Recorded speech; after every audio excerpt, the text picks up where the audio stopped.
दैदेनगिरि हिसाबै जोंखौ बुंहरो जे नोंसोरनि जि एकर्ड बे एकर्डखौ लानानै जों दुखुल'सो रुजुना लानो गोनां जाहैदों। गासैबो बर' रायजो राजा दिनै बे गुबुन मोनसे भिडिअआवहाय नोंथांमोनखौ बरायनानै लानाय जाबाय।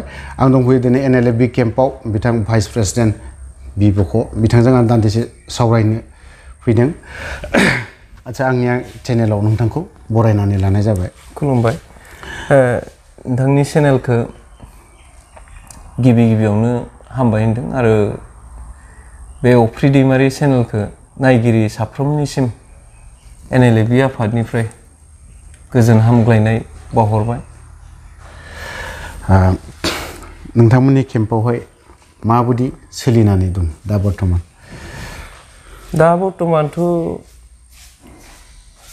ओरैनो बुंनो थाङोब्ला जों रायजो राजानि अननाय, रायजो राजानि मदद हेफाजाबजोंनो जों सोलिनानै दंथ'यो।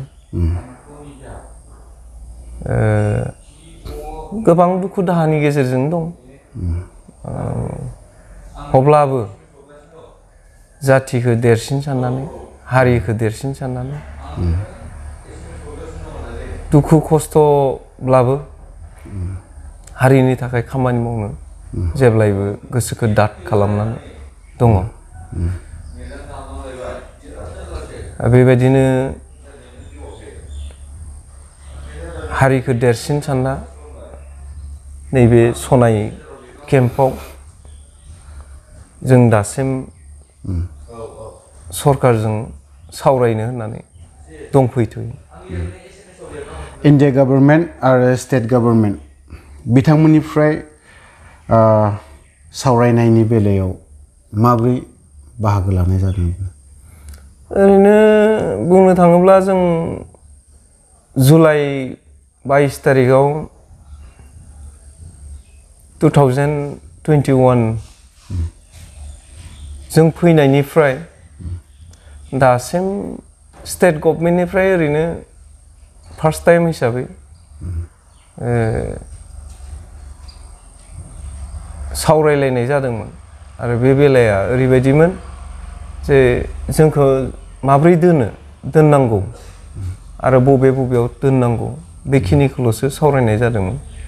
बेनिफ्राय दासिम बेबायदि पलिटिकेलि टेबोलाव सावरायनाय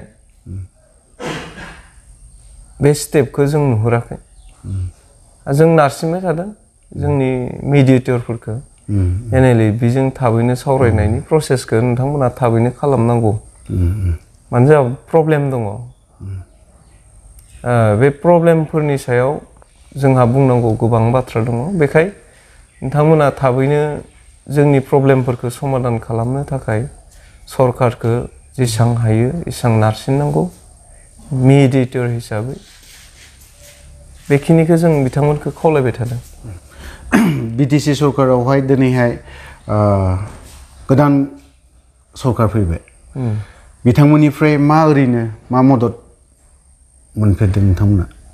मदद हिसाबै माब्लाबा ओरैनो एसे एनै नाहरो, खिन्थु बे थोजासे नङा। 100 जन मानसि केम्प मोनसेयाव थायोब्ला बेसेबां खरसा जायो जानायनि बेलायाव बे थोजासे नङा। गतिके एसे एनै थाखा फैसाजों माब्लाबा सहाय खालामनाय बे।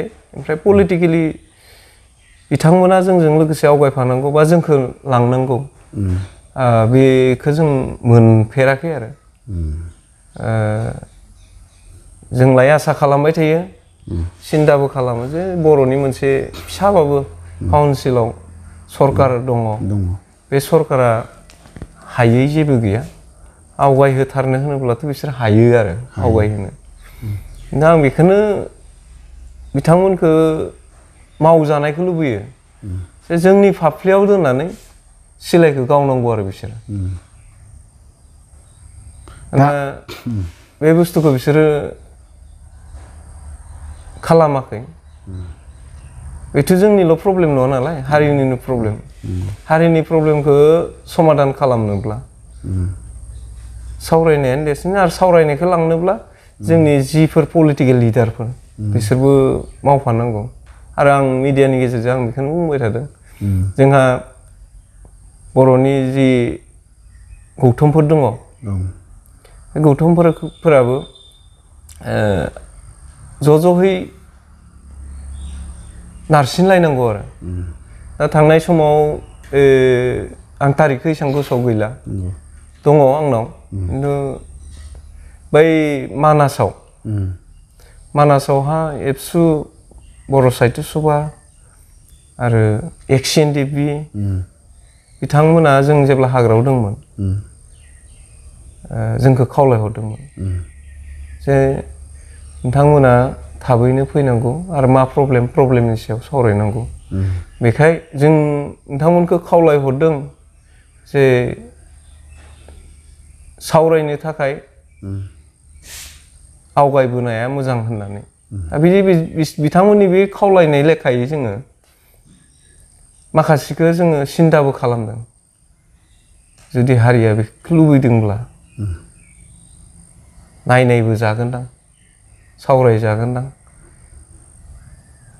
एबसुआ जुदि बेबायदि बुंबायब्ला जों खनसे नायनायनोसै नामा बेबायदि साननाय हनायजों जों जोंनि दैदेनगिरिफोरजों जों सावरायलायनानै बे डिसिसनखौ लानाय जादोंमोन आरो फैनायनि डिसिसनखौ ओमफ्राय दाथ' नुबाय बिसोरबो जेबो गुरुत्व होआ फैनायाथ' फैबाय मा सावरायनांगौ मा बिसोरखौ बबे पर्जासिम लांनांगौ बे माबाखौ नुवाखै आरो जों दा आं नोंथांनाव मोनसेल' कुइसनल' खालामनायसै खोथाया सिम्पोल गिदिर बाथ्रा नङा आं गिदिर बाथ्रा सोंनो सानाखै बिथांमोना दिनैसिमबो देरायाव दंबाय थायो हारिनि खोथा देरायाव थानानै गोबां सिन्था खालामो सानो गोबां सेंग्राफोर दङ जोबथारनायाव मोनसेल' खोथाखौ कुइसनल' खालामनो लुबैदों XNDPफोर दा जेरैबायदि गोदाव सोराव जाजोबनानै दङ दा दैदेनगिरिनिफ्राय उन्दैसिम दिनैसिमबो ज' जानो हायाखै नोंथाङा बिनि सायाव मा खावलायनो सानगोन XNDPफोरखौ गिबियावनो आंथ' XNDPफोरखौ ज' थानायखौ आं लुबैयो मानो होनब्ला बेबायदि सेरखाय बेरखाय थानानै मोनसे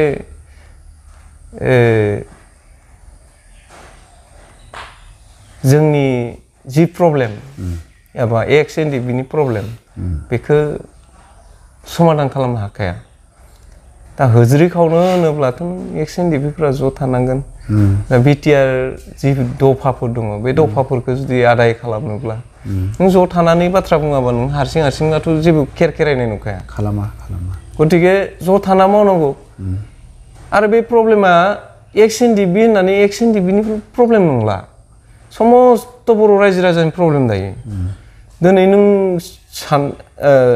एसे हान्थिब्लानो जों गोबां जोंनि बै समाव NDPनि खस्थ' लानांनाय NDPजों भुगिनांनाय NDPनि थाखाय पुलिस आर्मिजों भुगिनांनाय बेफोर न'खरफोरखौ नायनांगौ दायथ' XNDPनियाव दङ ना दङ गतिके XNDPनिल' प्रब्लेम नङा प्रब्लेमा समस्त बर' रायजो राजानि प्रब्लेम दा XNDPआ जुदि बिथांमोननि प्रब्लेमखौ सानालासिनो गावबा गावनिल' प्रब्लेम होननानै सानबाय थाबाथ' जानाय नङा दिनै जोंनि NDPनि थाखायनो गोबां न'खरफ्रा सिलिंखार जानांबाय गोबां न'खरफ्राव आइजोफ्रा रान्दि जानानै थानांबाय गोबां गथ'फ्रा मावरिया जानानै थानांबाय बिथांमोनखौबो नायनोब्लाथ' नोङो NDPआ ज' थानाया मोजांमोन दा गावस्रा गुस्रा जाजोबना थाबाय बेयावथ' नों सोरखौ नायनो हानो सोरखौ नों माबा मोनसे मदद होनो होनब्लाबो बोरै हानो हाहैखानाय नङा माने बेनो बांसिन दुखुनांथावनाय आरो गोबां मानसिफ्रा दासिमबो जोंखौबो खबर लाहरो जोंबो मोनसे समाव फिसाबाबो दैदेनगिरिमोन दैदेनगिरि हिसाबै जोंखौ बुंहरो जे नोंसोरनि जि एकर्ड बे एकर्डखौ लानानै जों दुखुल'सो रुजुना लानो गोनां जाहैदों दा बेफोरबायदि बाथ्राखौ जों मानो बुंजानो गोनां जादों जों बिथांमोनखौ जेबो सहायबो खालामनो हायाखै नायहैनोबो हायाखै बिथांमोननि गथ' गथाया माबोरै फरायना दं बिथांमोना माबोरै न'खर संसार जानानै दं बेखौ जों रावबो खबर लाहैनो हायाखै जायनि जाहोनाव जोंनि प्रब्लेमा बा एनडिएफबि नि जि प्रब्लेम एनडिएफबि नि गावस्रा गुस्रा थानायनि जि बाथ्रा नोंथाङा सोंदों बे बाथ्रा आं बेखौल' बुङो एक्स एनडिएफबि आ बिदि गावस्रा गुस्रा थानानै जेबो खामानि मावनो हाया आरो बेबायदि जुदि थानो सानोब्ला गावबा गाव जुदि थाबाय थानायखौ जुदि सिन्था खालामबा नों जेबो सानैयाबो मोजांसै आरो गतिके ज' थानांगौ मोजाङै एनडिएफबि नि नांनाय समाव जायफोर दुखु दाहा लादों बिथांमोनखौ नायनो हानाय बे पजिसनखौ खालामना लानांगौ आरो सरकारखौ आवाज होनोब्ला नों ज' थाना आवाज होनांगौ आरो हारसिं हालादों जाया फैयै फैयै जोबथारनायाव फैबाय बिथांखौ आङो आंनि चेनेलावहाय दान्दिसेब्लाबो सम होनायनि थाखाय बिथांखौ आं हामबाय होननानै बुंदों थ' लोगोफोर आं भिडिअखौ बारा गोलाव खालामनो सानाखै बेखिनियावनो दोनथ'नो सानबाय जय बर' हारिनि खुलुमबाय